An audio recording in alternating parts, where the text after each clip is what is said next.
कहानी बाबुल का आंगन। शादी के 15 वर्ष बीत जाने पर भी शालिनी को अपने फैसले पर कभी पछतावा नहीं हुआ। केशव के परिवार वालों ने उसे हमेशा सम्मान दिया। उसके दोनों बच्चे मसूरी में उसके देवर शेखर की देखरेख में पढ़ रहे थे। उसके जीवन में सब कुछ ठीक था, फिर भी मन में एक कोने में अपनों को दुखी करने का अपराध बोध जब तक तक्षक की तरह फन उठा सके मन को डसने लगता। केशव के ऑफिस जाने के बाद शालिनी बाकी बचे कामों को पूरा करने में लगी थी कि अचानक फ़ोन की घंटी बज उठी। फ़ोन उठाते ही उधर से केशव की चहकती हुई आवाज़ सुनाई दी। तुम्हारे लिए एक बहुत बड़ी खुशखबरी है। आज से बाबुल मोरा नहर छूटो जाए। सुनने के तुम्हारे दिन लद गए। तुम्हारा बरसों का बनवास खत्म हो गया और वह चिर प्रतीक्षित न्योता आ गया जिसका तुम्हें पूरे 15 वर्षों से इंतज़ार था। यूं पहेलियां मत बुझाइए, साफ साफ बताइए कि बात क्या है। तुम्हारे हिटलर विष्णु भैया, जिन्होंने कसम खाई थी कि न कभी तुम्हारी शक्ल देखेंगे और न अपने घर की देहली लांघने देंगे, आज उन्होंने अपनी बेटी अनन्या की शादी में आने के लिए कार्ड और उसके साथ तुम्हें मनाने के लिए एक पत्र भी भेजा है। शायद उन्हें फ्लैट का पता मालूम नहीं था, इसलिए मेरे ऑफिस के पते पर यह पत्र आया है। केशव की बातें सुन हतप्रभ शालिनी के आश्चर्य की सीमा न रही। स्त्री के लिए उसका मायका उसके जीवन का एक ऐसा हिस्सा होता है जिसे वह कभी भुला नहीं पाती। आज मायके से संदेश पा उसका मन चंचल पक्षी बन अतीत की गलियों में विचरने लगा। उसके पापा आशुतोष माथुर की गिनती शहर के जाने माने वकीलों में होती थी। माँ एक सीधी सादी घरेलू महिला थी। भाई बहनों में सबसे बड़े विष्णु भैया, उसके बाद शेल दी, फिर सोनाक्षी दी और सबसे छोटी वह खुद थी। चारों भाई बहनों के बीच अटूट प्यार था, लेकिन अनुशासन प्रिय विष्णु भैया से तीनों बहनें जितना प्यार करती थी उतना ही डरती भी थी। फिर भी आड़े वक्त पर हमेशा विष्णु भैया ही काम आते, चाहे पापा के कोप से बचना हो या फिर अपनी पसंद की कोई चीज़ लेनी हो। तीनों बहनें माँ की जगह भैया के पास ही भागी चली जाती थी। इसी तरह अपना सुख दुख, आक्रोश और आवेग बांटते दिन गुजरते रहे और वे सब भी बचपन लांघकर जवानी के देहरी पर आ खड़े हुए। पापा ने शेलदी की शादी तय कर दी। साधारण कदकाठी और शक्ल सूरत वाले अरविंद जीजाजी रांची विश्वविद्यालय में फिजिक्स पढ़ाते थे। रांची में उनका हवेली नुमा मकान और पद प्रतिष्ठा को देख पापा ने झट से उनके साथ शेलदी की शादी तय कर दी थी। लेकिन शादी के बाद जब भी शेलदी ससुराल से आती, उनकी बड़ी बड़ी आंखों में एक अजीब सी उदासी और मायूसी नजर आती, जिससे वे बेवजह ही हंसी में छुपाती रहती। इसी दौरान एक ट्रेनिंग के सिलसिले में शालिनी को रांची जाना पड़ा। यह सोचकर वह बेहद खुश थी कि शेलदी के साथ ढेर सारी बातें और मस्ती करने का मौका मिलेगा। लेकिन वहां पहुंचकर उसका सारा उत्साह ठंडा पड़ गया। उसे अब जाकर एहसास हुआ कि शेलदी के चेहरे की रौनक और आंखों की चंचलता क्यों गायब हो गई। अरविंद जीजाजी जैसा नीरस और क्रोधी व्यक्ति उसने पहले कभी नहीं देखा था। हर समय शेलदी उस चिड़चिड़े आदमी के इशारों पर नाचती रहती, फिर भी उन्हें पत्नी में कोई गुण ही नजर नहीं आता, बस कमियां ही कमियां निकालते रहते। लेकिन शेलदी की सहनशक्ति का जवाब नहीं था, जो चुपचाप सब सुनती रहती।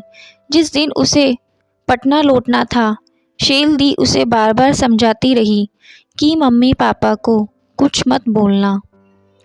उनकी बातें सुनकर वह झुंझला पड़ी थी।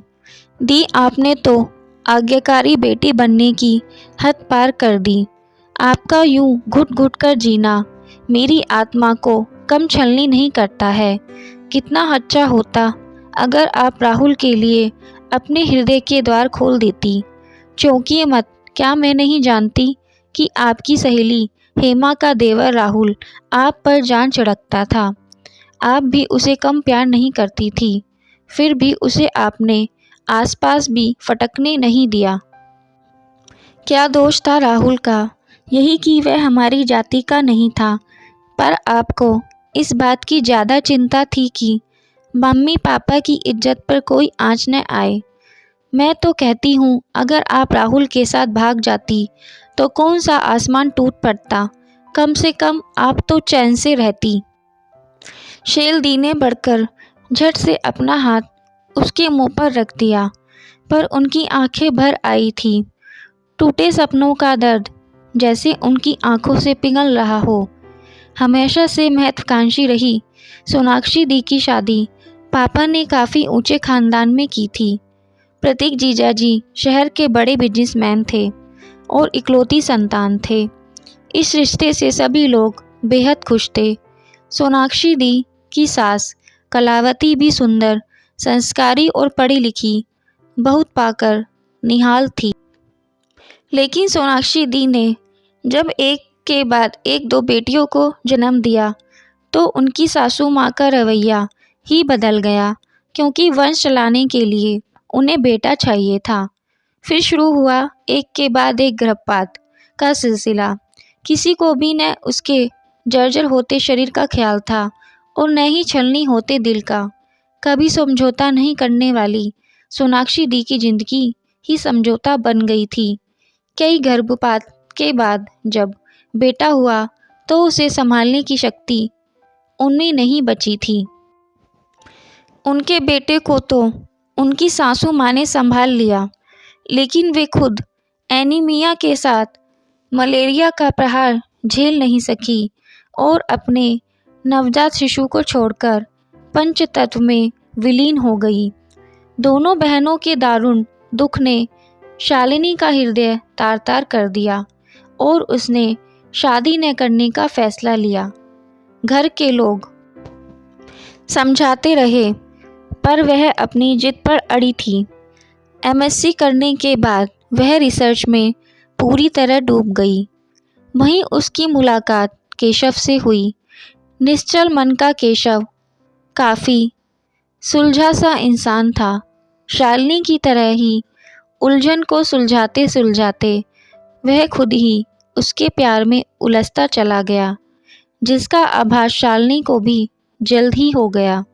केशव के प्यार और निष्ठा ने शालिनी के शादी न करने के फैसले को यह जानते हुए भी बदल डाला कि केशव विजातीय है।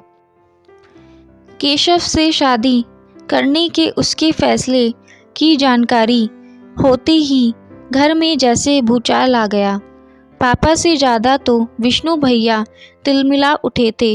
हिम्मत कैसे हुई तुम्हारी जो इस शादी के लिए इजाज़त मांगने आ गई?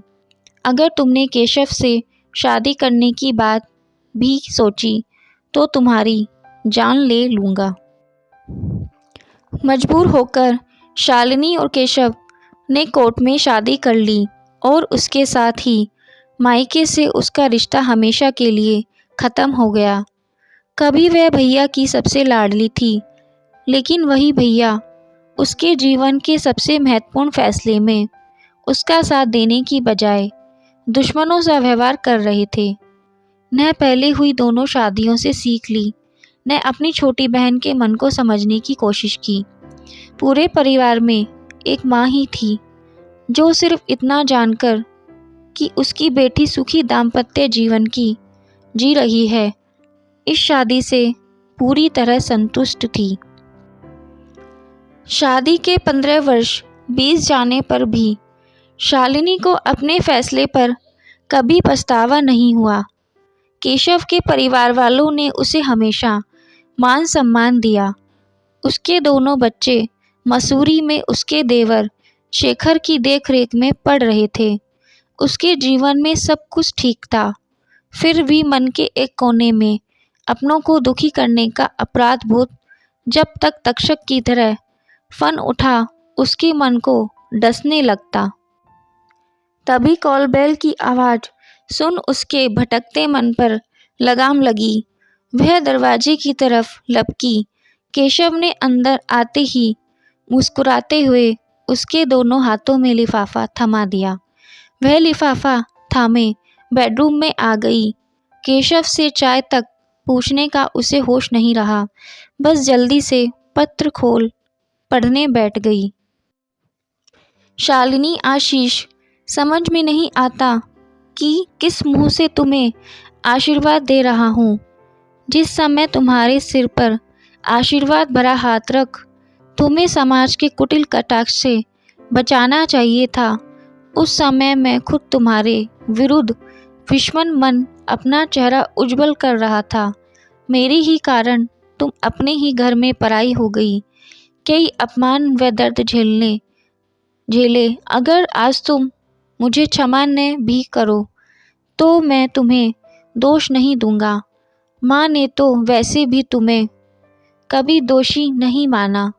माँ के जाने के बाद मैंने पापा की आंखों में पल पल तुम्हारा इंतज़ार देखा। फिर भी मम्मी पापा ने अपने बेटे और बुढ़ापे के एकमात्र सहारे का कभी विरोध नहीं करने का साहस नहीं किया। कहते हैं जो किसी से नहीं हारता वो अपनी ही संतान से हार जाता है। मम्मी पापा के बाद अपनी ही संतान से हारने की बारी मेरी थी। मेरी बेटी अनन्या ने मुझे लाकर उसी दो राह पर खड़ा कर दिया जहां लाकर कभी तुमने हम सबको खड़ा किया था। उसने तो साफ साफ यह भी कह दिया कि अगर मैं बदलते समय के साथ नहीं बदलूंगा तो अकेला रह जाऊंगा। कभी बड़ी निष्ठुरता से अपनी बहन का त्याग करने वाला भाई एक पिता के रूप में ही बेटी के आगे विवश हो गया। जब उसने मेरी रूढ़िवादी सोच की धज्जियां उड़ा दी तब मेरी समझ में आया कि मेरे हाथों कितना बड़ा अन्याय हो गया। अब अक्सर ही माँ की कातर दृष्टि की याद मुझे सहमा जाती है।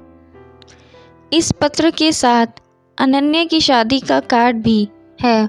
अगर तुम और केशव मुझे माफ़ कर सको तो सारी प्रताड़ना, अपमान और उपेक्षा को भुला अपने पूरे परिवार के साथ अनन्या की शादी में अवश्य आओ। अगर माफ़ न भी कर सको तो भी पापा की प्रतीक्षा करती आंखों का ख्याल करके ज़रूर आओ। तुम्हारे इंतज़ार में तुम्हारा भैया। शादी के कार्ड पर फ़ोन नंबर लिखा था। शालिनी के हाथ खुद ब खुद नंबर डायल करने लगे। हेलो, भैया की आवाज़ थी। सुनते ही शालिनी जुबान जैसे तालू से चिपक गई, लेकिन भैया उसकी चुप्पी से भी ताड़ गए। कौन? क्या शालिनी? हाँ, मुश्किल से एक शब्द निकल पाया। क्या तुमने मुझे माफ़? ये क्या भैया, भाई बहन के बीच माफ़ी जैसे शब्द कहाँ से आ गए?